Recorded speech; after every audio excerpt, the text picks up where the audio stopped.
आज हम कोशिश करेंगे इस क्वेश्चन में, जो अब हम नेक्स्ट क्वेश्चन स्टार्ट कर रहे हैं, इस क्वेश्चन के थ्रू हम मोस्टली सारी एंट्रीज को कवर करेंगे जो भी एक अकाउंटिंग इक्वेशन में होती है। तो मेन है, सबसे पहले जो स्टार्टिंग की एंट्री होती है वो यही होती है कि बिजनेस स्टार्ट करा, कैश लाया। दो चीज़ हो सकती है, मैंने कल भी समझाया था कि बिजनेस स्टार्ट करा और साथ में कैश लाया और बैंक ले आया, स्टॉक ले आया, कुछ भी हो सकता है, ये बात भी ध्यान रखना। तो यहाँ पर एक ध्यान सुनना, एक बंदा था मन्नू, इसने स्टार्ट करा। पहले मैं आपको पूरी एंट्री लिख के क्वेश्चन बता रहा हूँ। स्टार्ट अ बिजनेस, ध्यान से सुनना, विद कैश, और साइड में कैश लिख के दे रखी है आपको 1 लाख रुपए, ठीक है। उसके बाद आपको कहता है ओपन अ बैंक अकाउंट, ठीक है, and transferred rupees 4 lakh from his saving account. Business start करा, 1 लाख रुपए कैश लाया है, और उसके बाद बाकी की एंट्री देखो, क्या कोई ये अलग से दी है, मतलब किसी अगले क्वेश्चन में दी है? नहीं, एक ही क्वेश्चन है, एक ही फर्स्ट क्वेश्चन है, फर्स्ट क्वेश्चन का ही पूरा पार्ट है, यानी कि पूरी एक ही होगी एक साथ। 1 लाख रुपए का कैश लाया है और उसके साथ साथ, अब देखो मेरे को एक बार बताओ, जो बिजनेसमैन होगा क्या उसका अपना खुद का तो सेविंग अकाउंट खुला होगा, लेकिन बिजनेस का क्या कोई सेविंग अकाउंट होगा क्या? बिजनेस का नहीं होता सेविंग अकाउंट, बिजनेस का जनरली वैसे करंट अकाउंट होता है, ध्यान रखना। तो ये चीज़ भी आप, ये छोटी छोटी चीज़ें ध्यान रखना कि कल को कभी ऐसे टाइप के क्वेश्चन आए ना, जैसे मान लो, पता है क्या बोल सकता है कल को? ये बोल सकता है कि एक बिजनेसमैन, एक क्वेश्चन दे सकता हूँ मैं आपको, मैं बोलूँगा एक बिजनेसमैन था, उसने, ध्यान से सुनना, एक क्वेश्चन है, एक बिजनेसमैन था, उसने 40,000 रुपये अपने सेविंग अकाउंट से निकाले और अपनी बेटी को एक गाड़ी दिला दी। आप बताओ बिजनेस से कितने रुपए जाएंगे? क्यों? क्या मैं से इसमें से किसी को कुछ ड्राइंग कहूँ? मेरी बात ध्यान से समझना, वो जो 40,000 रुपये निकाले हैं वो उसने बिजनेस में से नहीं निकाले, उसने अपने ही पर्सनल अकाउंट में से निकाले और अपनी ही, तो उस बिज़नेस को कोई लेना देना नहीं है। बिज़नेस कहेगा भाई मेरी नज़र में कुछ भी नहीं है, मेरी नज़र में तो आपने 40,000 रुपये निकाले, और कहने का मतलब समझ गए मैं क्या कहना चाह रहा हूँ? तो यहाँ पर सेविंग अकाउंट का मतलब ध्यान रखना, जो काम आता है आगे जाके। अब मेरी बात ध्यान से सुनो, आप असेट्स के नीचे लिखोगे कैश और यहाँ पर साइड में लिखोगे बैंक। कैश आपका कितना प्लस हुआ? 1 लाख आपका कैश प्लस हो गया, और बैंक आपका कितना प्लस हुआ? 4 लाख। और ये दोनों कौन लाया है? मालिक। तो आपका कैपिटल 5 लाख प्लस हो गया, और बराबर में लायबिलिटी आपकी 0 हो गई। ये आपकी फर्स्ट एंट्री हो गया। किसी को कोई दिक्कत? इसको ख़त्म, बंद कर दूं ऐसे? अभी नहीं, पहले सेकंड करेंगे और फिर एक चीज़, 2 मिनट रुक जाना, 2 minute. By chance first entry में, 2 मिनट सुनना, वैसे तो ये जो क्वेश्चन है हो गया, बाय चांस ये फर्स्ट एंट्री में, बड़े ध्यान से सुनना, ये फर्स्ट एंट्री हो गई अभी, तो आप सिर्फ, अगर मैं कैश की बात करता तो आप सिर्फ 1 लाख लिखते, बैंक नहीं लिखते। लेकिन अब बड़े ध्यान सुनना, अब 2 केस देता हूँ आपको। अगला मान लो अगर ये सेकंड एंट्री होती, तब क्या करते कि उसने बैंक अकाउंट ओपन करा, 4 लाख रुपए लाया, क्या करते आप? फिर आप अगली एंट्री में, मतलब इसके नीचे यहाँ पर, क्योंकि सेकंड होती, यहाँ पर आप 4 लाख लिखते और फिर यहाँ पर आप 4 लाख को जोड़ देते। क्या ये चीज़ क्लियर है? लेकिन ध्यान से सुनो, ये तो हो गया, ये तो बिल्कुल वैसा ही हुआ जैसे पहला था, लेकिन वो, ध्यान से सुनना, ऐसे यहाँ से सेविंग अकाउंट हटा दे और ये लिखे कि बिजनेसमैन ने बैंक अकाउंट ओपन करा, बैंक अकाउंट ओपन करा, बड़े ध्यान से सुनना, बैंक अकाउंट ओपन करा और कैश डिपॉजिट करा दी, कैश डिपॉजिट करा दी 25,000 रुपये बैंक अकाउंट में। किस में? अब क्या एंट्री होगी बता सकते हो? कैश में से 25 माइनस कर देंगे बैंक। समझ पा रहे हो? उस केस में ये सेकेंड एंट्री है, पहली चीज़ तो। अब पहली एंट्री में 1 लाख बिजनेस में ले आया, अब मालिक क्या कर रहा है? बैंक अकाउंट ओपन कर रहा है और जो उसके पास कैश पड़ी थी उसमें से 25,000 रुपये बैंक में जमा करा रहा है। तो आप नेक्स्ट एंट्री में ये करते हैं, भैया यहाँ से 25,000 रुपये माइनस हो जाएंगे और बैंक में 25,000 रुपये आ जाएंगे, कहीं और कोई फ़र्क नहीं पड़ेगा, दो साइड फ़र्क हो गया। फिर आप ऐसे एंट्री क्लोज करते और यहाँ लिखते 75,000 और यहाँ लिखते 25,000 बराबर में 0 प्लस। अब आपके मन में सवाल है कि ये सब क्यों करा रहा हूँ, क्योंकि देखो हर क्वेश्चन में एक बारी में कवर नहीं करा सकता और हर एक केस एक ही क्वेश्चन में नहीं आ सकते। तो मैं जितने भी क्वेश्चंस कराता चलूँगा हर पॉसिबल केसेस को आपके सामने प्रेजेंट करता जाऊँगा। मेरा मेन मोटिव है आपको हर एक केस को समझाना, आपको बेटर अंडरस्टैंडिंग होनी चाहिए, ताकि आप जब भी कोई भी क्वेश्चन फेस करो तो वहाँ पर आप उसके लिए बहुत बढ़िया से उसको हैंडल कर पाओ, ठीक है ना। तो अब वापस इसी क्वेश्चन पे आते हैं। फर्स्ट एंट्री ही थी और वो अभी मैं शॉर्ट में लिख रहा हूँ उसको कि उसने ट्रांसफ़र करे थे 4 लाख, ठीक है ना, फ्रॉम सेविंग अकाउंट, और बैंक अकाउंट से उसने पैसा डाल दिया था। शॉर्ट में लिख रहा हूँ उसको, छोड़ दो। बाकी यहाँ पर 4 लाख रुपए थे और यहाँ पर कितना प्लस हो जाएगा। फर्स्ट एंट्री कोई दिक्कत तो नहीं है। चलो सेकंड एंट्री। इस क्वेश्चन को ना मेरे पास ध्यान सुनो, एंट्री में मत लिखना, अलग से लिख लो इस क्वेश्चन को। मैं इसको अलग से लिखवा रहा हूँ, एंट्री के बाहर कहीं पे एक जगह पे एक क्वेश्चन बना के लिखना, क्वेश्चन नंबर 2, और पूरा जो मैं लिख रहा हूँ वही सेम लिखना। Purchase a building from Sohan for ₹12 lakh, ठीक है, एंड इंस्टॉलमेंट ऑफ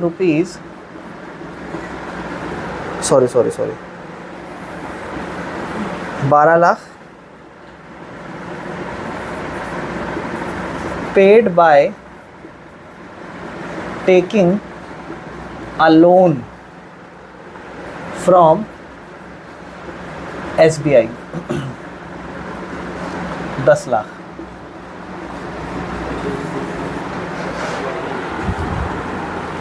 देखते हैं आप में से कितने लोग इस क्वेश्चन को ट्राई कर पाते हो। ये क्वेश्चन है, इसको अलग से उतारना, फिर यहाँ अलग से लिखना भी, और पूरा इतना मत लिख के बैठना, थोड़ा छोटा मोटा लिखना है आपको, पूरी जानकारी नहीं लिखनी। मेरी बात ध्यान से सुनना, पहले हम इसको डिकोड करते हैं एक्चुअल में हो क्या रहा है, फिर हम इसको लिख लेंगे। जब आप बिल्डिंग खरीद रहे हो तो आप कहोगे भैया बिल्डिंग तो हमारे पास आज 12 लाख रुपए की आ जाएगी, लेकिन मैटर करता है कि 12 लाख रुपए हमने कैश पेमेंट करी है कि 12 लाख पूरी उधार खरीदा है, या फिर हो सकता है कि 12 लाख में से ऐसा भी तो हो सकता है कि 12 लाख में से हमने कुछ कैश दे दिया हो, कुछ लोन में कर दिया हो। इसका तो ना किस्तों में जब आप लेने जाते हो तो थोड़ा सा आप नगद दे देते हो, फिर अलग से किस्त बनती है।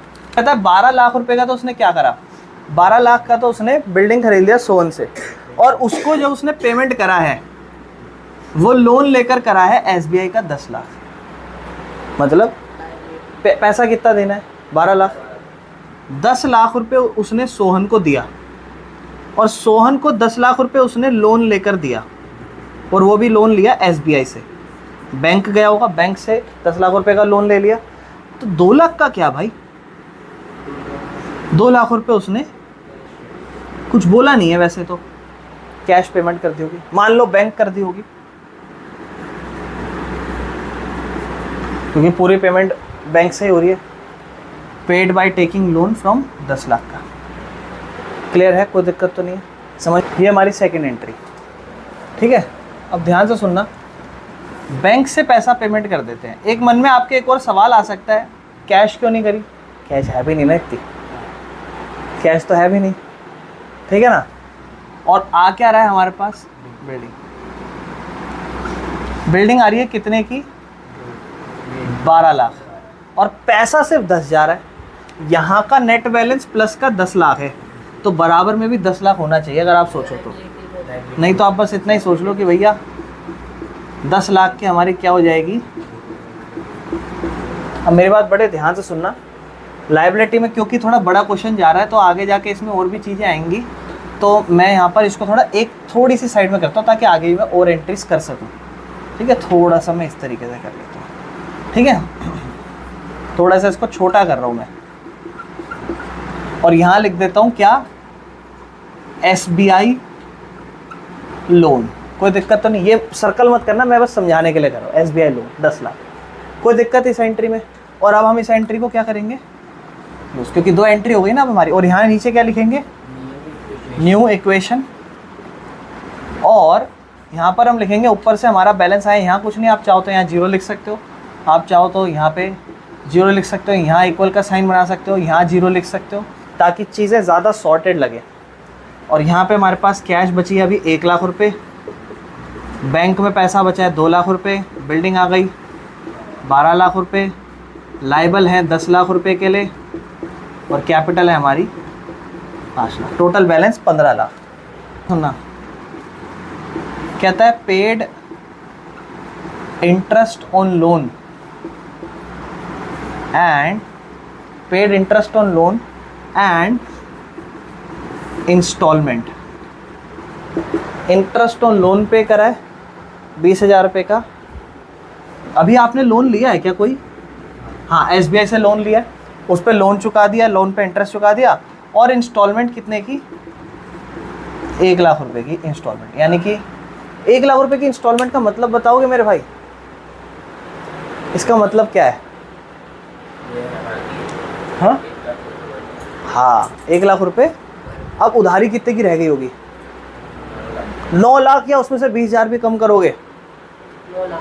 9 लाख, क्योंकि ब्याज को नहीं कम करेंगे, ब्याज तो अलग से नुकसान है, लेकिन किस्त भर दी हमने 1 लाख रुपए की, यहाँ से 1 लाख रुपए कम हो जाना चाहिए। और ये बैंक से दोगे कैश से दोगे? बैंक से ही देना, कैश नहीं, कैश दोगे जीरो बच जाएगा। और आप इतनी सारी किस्तें बैंक से ही तो भर रहे हो, तो बैंक से ही भरो। करो, अब ट्राई करो, फिर मैं कराता हूँ आपको।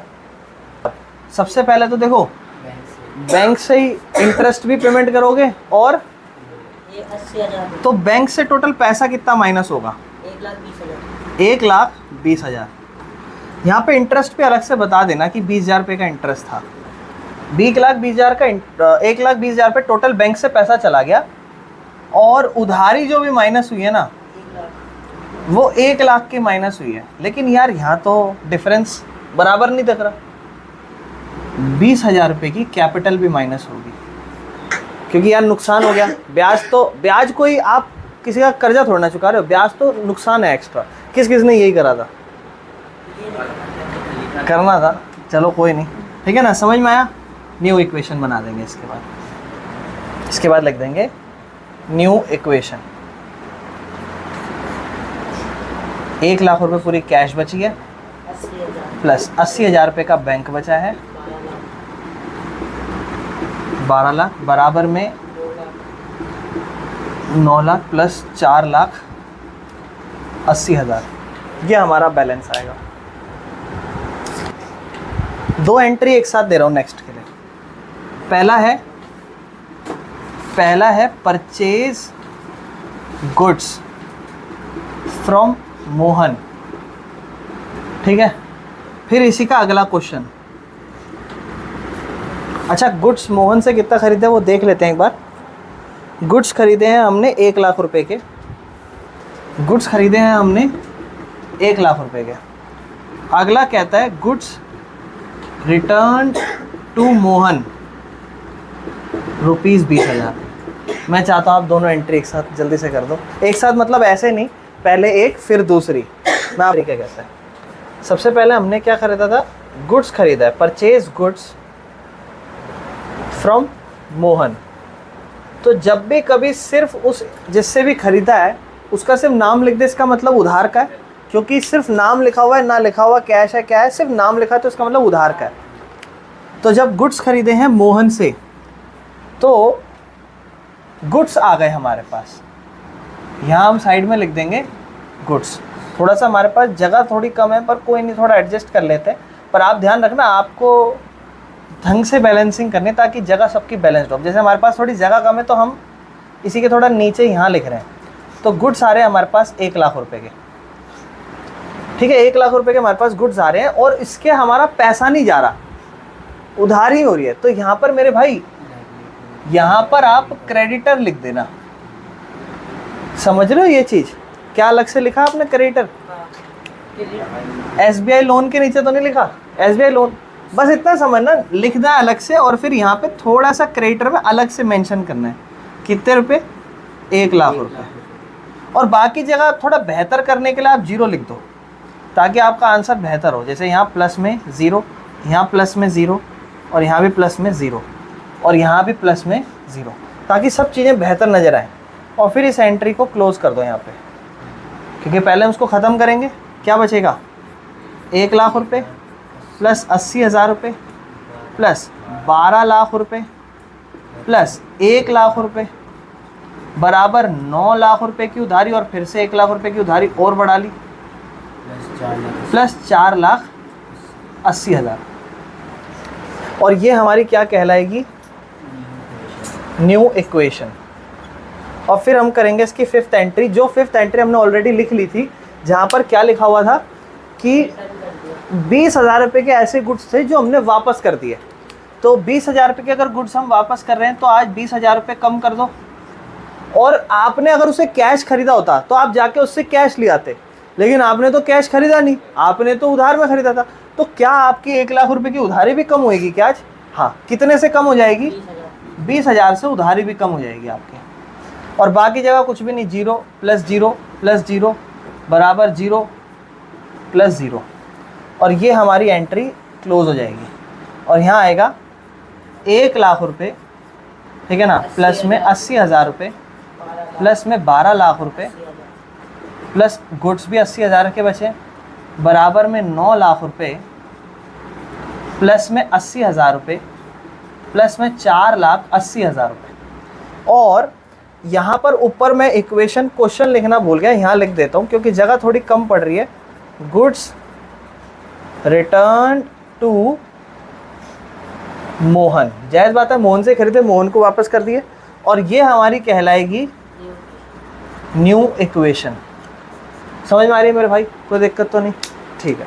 अच्छा, नेक्स्ट सिक्स्थ एंट्री, चलें आगे। नेक्स्ट एंट्री आपको कहता है, मैं यहाँ लिख देता हूँ, कहता है सोल्ड गुड्स। अब मैं थोड़ी उम्मीद करता हूँ, क्योंकि हम ऑलरेडी कर चुके थे कल, तो मैं उम्मीद करता हूँ कि आप कर सकते हो। सोल्ड गुड्स कहता है कॉस्टिंग है 40,000 रुपये, ठीक है, एट 50,000 टू राम।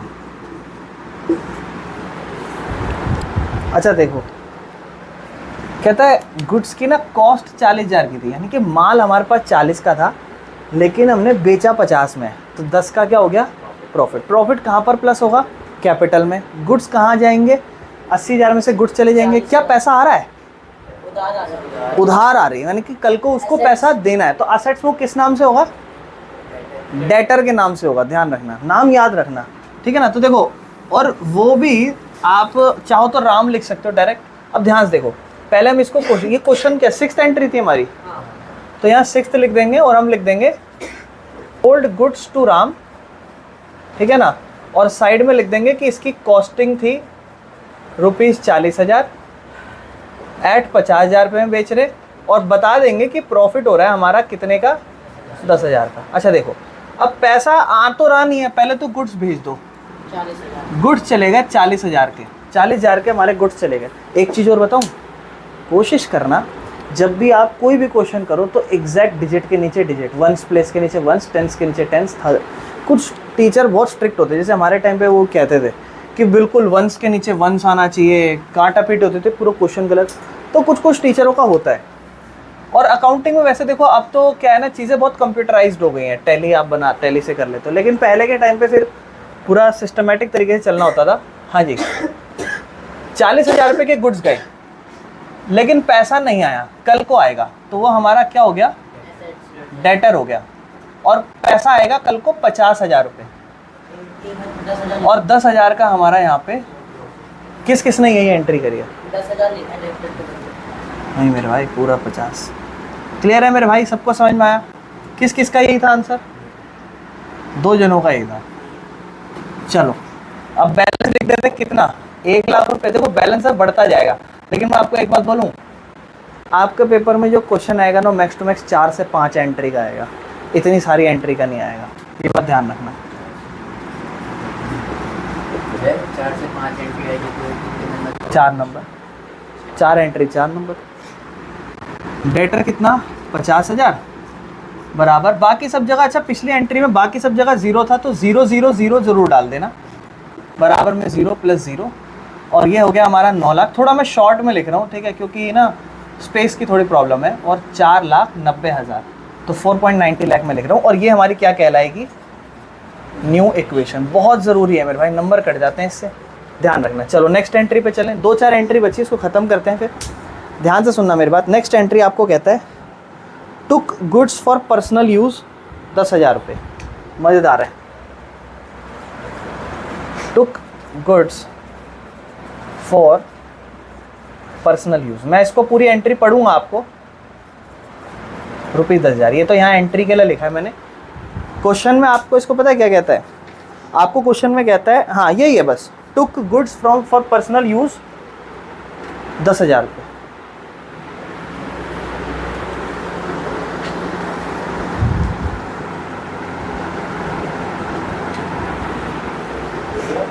हाँ मेरे भाई, बिल्कुल बिल्कुल बिल्कुल, यहाँ 40,000 हो जाएगा, बिल्कुल। मालिक होता है, मालिक बिजनेस में आया, देखा 40,000 रुपये का माल पड़ा है, 10,000 रुपये का अपने घर के लिए ले गया, तो आपकी नज़र में से क्या कहेंगे, ड्राइंग्स, कि भाई हुआ क्या बिजनेस में। अब देखो बिजनेस में हुआ क्या, 10,000 रुपये की पहली बात तो एक गुड्स ले गया, और कहीं पैसा वैसा आया है क्या, या उधारी बढ़ी है क्या, क्या माइनस, कैपिटल माइनस, बिल्कुल सही, कोई दिक्कत तो नहीं है। किसने यही सोचा था, ठीक।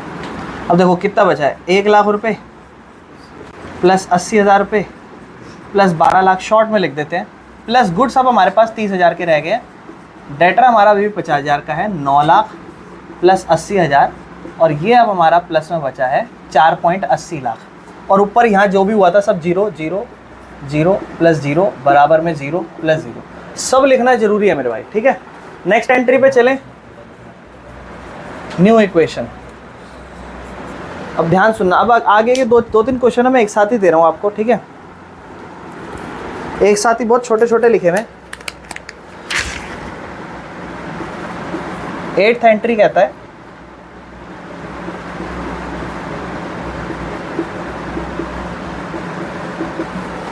लिख लेना आप पहले, ठीक है, अक्रूड इंटरेस्ट 5,000 रुपये। 9th एंट्री कहता है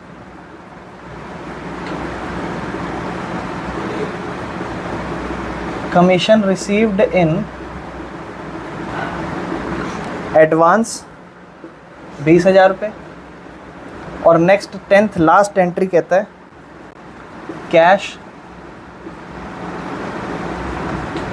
रिसीव्ड फ्रॉम राम, राम से पैसा आ गया 10,000। अच्छा ये बताओ राम कौन था,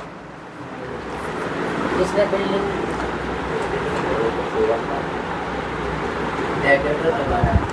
राम कौन था, हमारा डेटर, जिसको हमने कितने रुपए का माल बेचा था, 40 का माल 50 में बेचा था। कितना पैसा आना था उधर से, 50, 10 कहाँ से आना था भाई, 50 आना था, 50 में से उसने अभी कितना दे दिया, तो अभी भी 40 की उधारी रह जाएगी।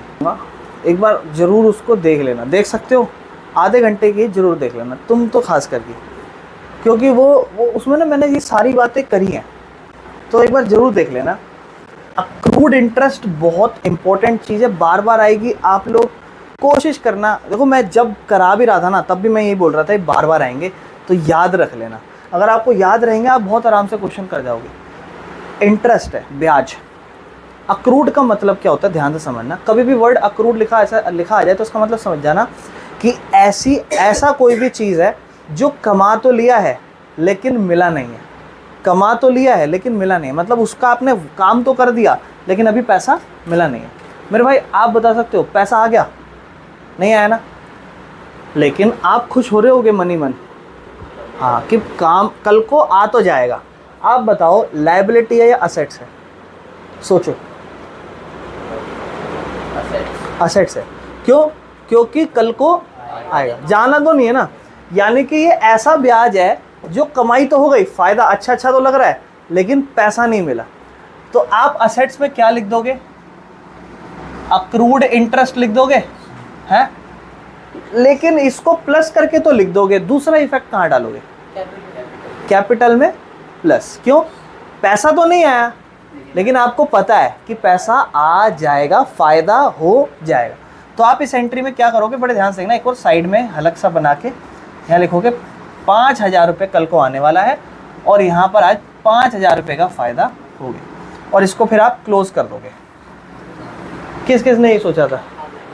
ठीक, यानी कि बाकी सारी अमाउंट ये देखो, अब मैं थोड़ा सा क्या है ना, टाइम भी कम है, ज़्यादा बड़ी होती जा रही क्लास, और फिर इसको थोड़ा शॉर्ट में लिख देते हैं। चलो लिख देते हैं, ये 1 लाख है, ये 80,000 है, ये 12 लाख है, शॉर्ट में लिख रहा हूँ मैं, प्लस ये 30,000 है, प्लस ये 50,000 है, प्लस ये अक्रूड इंटरेस्ट है 5,000, बराबर में 9 लाख प्लस 80,000 प्लस 4,85,000। ठीक है। अच्छा मेरे भाई, मेरी बात ध्यान से सुनो, अब अगला भी समझो। अब इसको भी तुम बताना, कमीशन है, यानी कि कमीशन या तो होता है हम कमीशन किसी को देते हैं या हम कमीशन खाते हैं, ले सकते हैं, लेकिन यहाँ क्या लिखा हुआ है, रिसीव्ड, मतलब ले रहे हैं, दे रहे हैं, ले रहे हैं, पैसा आ रहा है, लेकिन कैसा आ रहा है? अच्छा मेरी बात ध्यान सुनो, कमीशन आप किसी से ले रहे हो तो जायज़ बात है आपने उसका कोई काम करा होगा, तो आप कह रहे हो कि एडवांस में पैसा आ गया, इसका मतलब क्या आपने काम कर दिया? नहीं। तो आप मुझे बताओ, कल को अगर आप उसका काम ना करो, वो क्या कहेगा? पैसा वापस दे। आप बताओ, ये जो 20,000 रुपये आपकी असेट्स है, लायबिलिटी है? एक तरह से पैसा तो आ गया, लेकिन असेट्स है, लायबिलिटी है? पैसा आ गया, एक चीज़ तो हो गई, लेकिन दूसरे में उसके बदले कुछ जाना चाहिए, कुछ होना चाहिए, असेट्स है, लायबिलिटी? लायबिलिटी है, क्योंकि कल को आप उसको जिम्मेदार हो, नहीं हुआ तो आपको पैसा वापस करना पड़ेगा। यानी कि पैसा आ गया, कितना रुपए कमीशन रिसीव्ड है, कुछ नहीं बोला तो कैश ही मान लेना। कितने रुपए की कमीशन आ रही है? 20,000 रुपये, और साइड बाय साइड यहाँ लायबिलिटी एक और नाम से बढ़ रही है, क्या? Commission received in advance. देखो थोड़ी सी जगह कम पड़ रही है, पर यहाँ पर उसमें आप अलग से बना लेना 20,000, लायबिलिटी बढ़ गई। मेन है इस क्वेश्चन को समझाना। क्या आपको ये दोनों चीज़ समझ में आ रही है? कोई दिक्कत? हाँ जी। क्लास में आपने समझाया था तो प्रीपेड एक्सपेंस नहीं सकते? नहीं मेरे भाई, ये एक्सपेंस कहाँ हुआ है? तो पैसा आया है, पैसा गया थोड़ी ना है ना, समझ रहे हो? और इसके बाद बैलेंसिंग कर लोगे, आगे चलें, लास्ट पे आते हैं। राम से जब पैसा आएगा तो कैश हो जाएगा फिर से 10,000 का, प्लस दूसरा इफेक्ट कहाँ बतेगा, बता सकते हो मेरे भाई? दूसरा इफेक्ट 50,000 कैपिटल लायबिलिटी में भी नहीं, 50,000 बिल्कुल सही। ये डेटर था 50,000 रुपये का, इसको 50,000 देने थे। अब आप कहोगे कि भाई अब तुझे कितने रुपये देने हैं, 40,000। तो आप इसमें से 10,000 रुपये को, समझ में आया? कोई दिक्कत तो नहीं है? और ये करके हमारी पूरी अकाउंटिंग इक्वेशन खत्म। आप मुझे जल्दी से असेट्स और लायबिलिटी का बैलेंस बताओ कितना आ रहा है।